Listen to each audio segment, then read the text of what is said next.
नमस्कार मित्रों, मैं ख्वाजा हुसैन व्याख्याता संस्कृत मेरे इस चैनल में आपका हार्दिक स्वागत है।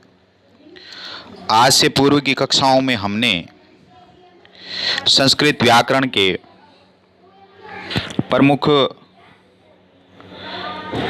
प्रकरणों को पढ़ा है। आज हम संस्कृत व्याकरण के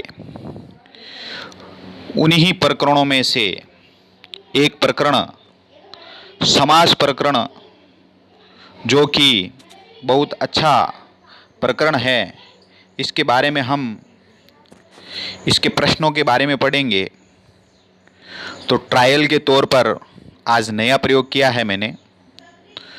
तो नए प्रयोग के अंतर्गत हम जो है संस्कृत के इन प्रश्नों को पढ़ते हैं और आप उत्तर देने का प्रयास करें। साथ में मैं बताता चलूँगा। पहला अपना प्रश्न है, संस्कृते समासस्य भेदाः भवन्ति, अर्थात संस्कृत में समास के भेद होते हैं। तो संस्कृत में समास के भेदों के बारे में पूर्व की कक्षाओं में मैंने आपको पढ़ाया है। जो सामान्य परिचयता समास का, उसके तहत प्रथम संस्कृत समास की जो कक्षा थी उसमें मैंने बताया कि संस्कृते समासे पंचभेदाः भवन्ति। यहाँ पर देखिए समास के 5 भेद दिए हुए हैं। तो 5 जो भेद हैं वो आपको पूर्व में बताए जा चुके हैं, फिर एक बार बता देता हूँ। केवल समास, दूसरा अविभाव समास, तीसरा तत्पुरुष समास, चौथा द्वंद्व समास और 5वां बहुव्रीहि समास। भेद और उपभेद के साथ ये 7 प्रकार का हो जाता है। अब दूसरा प्रश्न हम यहाँ देखते हैं, प्रायेण पूर्व पदार्थ प्रदाने समासे भवति, अर्थात पूर्व पदार्थ प्रदान वाला समास होता है। तो यहाँ पर देखिए, पहला ऑप्शन है तत्पुरुष समास है, दूसरा ऑप्शन है अविभाव समास है, तीसरा है द्वंद्व समास है, चौथा है कर्मधारय समास है। तो यहाँ पर हमने पढ़ा था कि जो समास तत्पुरुष समास वहाँ पर होता है जहाँ पर उत्तर पद प्रदान होता है। अविभाव समास पूर्व पद प्रदान वाला समास अविभाव समास है। तो यहाँ पर दूसरा ऑप्शन इसका हो जाता है। फिर तीसरे में देखिए आप, तीसरा प्रश्न है, पंचगंगम अत्र समासे अस्ति। पंचगंगम इस पद में समास है। पहला ऑप्शन है अविभाव, दूसरा है द्विगु, तीसरा द्वंद्व है और चौथा ऑप्शन है बहुव्रीहि। तो यहाँ पर हम देखते हैं कि पहला पद इसमें संख्या है, तो सीधा ऑप्शन हमारे दिमाग में आता है द्विगु। लेकिन यहाँ पर द्विगु नहीं होगा, क्योंकि यहाँ बताया गया है कि जहाँ भी कोई नदी का नाम है, पर्टिकुलरली ध्यान रखना है, नदी का नाम है और उसके आगे संख्यावाची पद है, तो वहाँ पर जो है आपके द्विगु समास ने होकर के अविभाव समास होगा।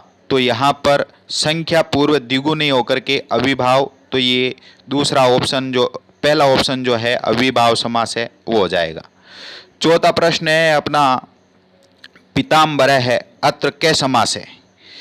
आपको मेरे पूर्व की कक्षाओं में बताया गया है कि पीताम्बर है और एक पीताम्बरम, 2 शब्द आते हैं। तो यहाँ पर अपने पीताम्बर है, पीतम अम्रम यस्य से, पीले हैं वस्त्र जिसके वे। जब कोई सामासिक पद किसी का विशेषण बन जाता है तो वहाँ पर बहुव्रीहि समास होता है। तो यहाँ पर इसका उत्तर हो जाएगा अपने बहुव्रीहि समास। अब ध्यान ये रखना है कि कर्मधारय समास जो है वो भी विशेषण और विशेष्य इसमें होते हैं। एक पद विशेषण होता है, एक पद विशेष्य होता है। लेकिन यहाँ पर पीताम्बरम यदि होता तो यह कर्मधारय समास हो जाता। अब अगला प्रश्न है अपना, चक्र मुक्त है इति पदस्य विग्रह अस्ति।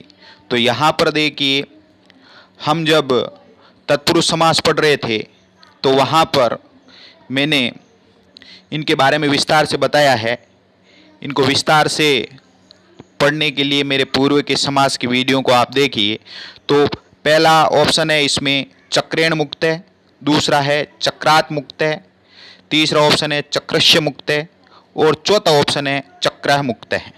तो यहाँ पर देखिए, ध्यान ये करना है कि चक्र से मुक्त, चक्र से मुक्त। तो यहाँ पर आपके ऑप्शन हो जाएगा बे ऑप्शन चक्रात मुक्त है। विस्तृत जानकारी के लिए मेरे पूर्व के जो वीडियो हैं उनको आप अच्छे तरीके से देखिए। प्रश्न यदि अच्छे आए हैं तो लाइक करें, शेयर करें और सब्सक्राइब करें। ये मेरा पहला इस तरह का वीडियो है। इससे पूर्व की कक्षाओं में हमने अलग तरह से पढ़ा है। तो ये ट्रायल के रूप में आपको कैसा लगा कमेंट करके ज़रूर बताएं। धन्यवाद।